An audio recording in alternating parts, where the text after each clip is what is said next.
La défaite de l'équipe de France Espoir pour le premier match de l'Euro, le récap des qualifications pour le Mondial 2022, les Comores décrochent leur billet pour la CAN et le Barça boucle déjà l'arrivée de 3 joueurs.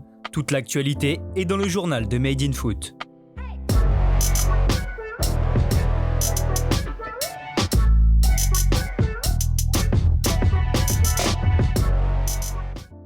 L'équipe de France Espoir chute d'entrée. Favori sur le papier pour ce premier match de l'Euro 2021, les Bleuets ont livré une triste prestation en multipliant les longues phases de possession sans jamais trouver la faille face au bloc du Danemark. La seule occasion en première période est à mettre au crédit d'Amine Gouiri. Juste avant la pause, le Niçois percute côté gauche avant d'envoyer un centre-tir sur le poteau. Au retour des vestiaires, la France continue de tenir le ballon, mais cette possession reste stérile. Les circuits de passe sont stéréotypés et l'animation offensive inexistante. Naïfs, les Français se font même surprendre à un quart d'heure du terme en concédant l'ouverture du score. Bien lancé dans le dos de Badiachil par Larsson, Dreyer élimine Lafond d'un crochet et termine dans le but vide. Les hommes de Sylvain Ripoll ne réagiront pas et devront se rattraper dès dimanche à 21h face à la Russie. Mauvaise nouvelle pour l'équipe de France A. Titulaire lors du décevant match nul 1 but partout face à l'Ukraine, N'Golo Kanté déclare forfait pour le reste du rassemblement. Le milieu de terrain de Chelsea souffre d'une lésion aux ischio-jambiers de la cuisse gauche. Il ne participera donc pas au match face au Kazakhstan et contre la Bosnie. Didier Deschamps ne le remplacera pas. Les éliminatoires pour le Mondial 2022 au Qatar ont continué hier soir et l'Angleterre n'a pas fait de détails face à Saint-Marin. Pour leur premier match de groupe, les Three Lions ont écrasé 5-0 la 210e nation au classement FIFA. Ward-Prowse, Calvert-Lewin par 2 fois, Sterling et Watkins sont les buteurs du soir. Large succès également pour l'Allemagne qui l'emporte 3-0 contre l'Islande. En marquant dès la 3e puis à la 7e minute, Goretzka et Havertz ont rendu le match facile pour la Mannschaft qui a aggravé le score par l'intermédiaire de Gundogan.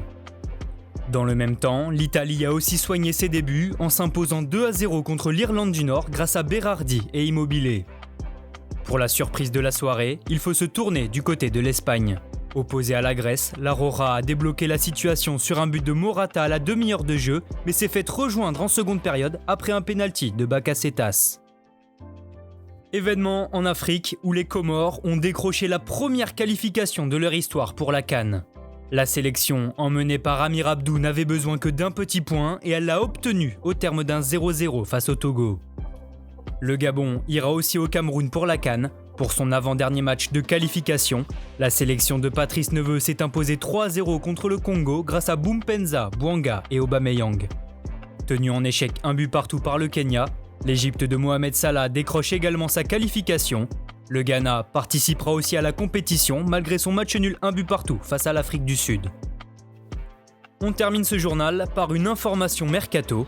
Quelques semaines après son élection en tant que président du FC Barcelone, Joan Laporta et son équipe dirigeante préparent déjà la prochaine fenêtre des transferts et auraient déjà ficelé l'arrivée de 3 joueurs. Selon le quotidien Sports, la signature du défenseur de Manchester City Eric Garcia est déjà bouclée. En fin de contrat en juin prochain, l'Espagnol de 20 ans va s'engager librement en Catalogne et ainsi retrouver son club formateur. Eux aussi annoncés proches du Barça cet hiver, Jorginho Wijnaldum et Memphis Depay auraient déjà donné leur accord au Blaugrana.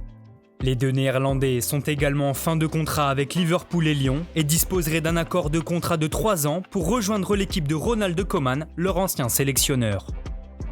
Merci à tous de nous avoir suivis, n'hésitez pas à vous abonner, liker et partager, on se retrouve très bientôt pour un nouveau journal.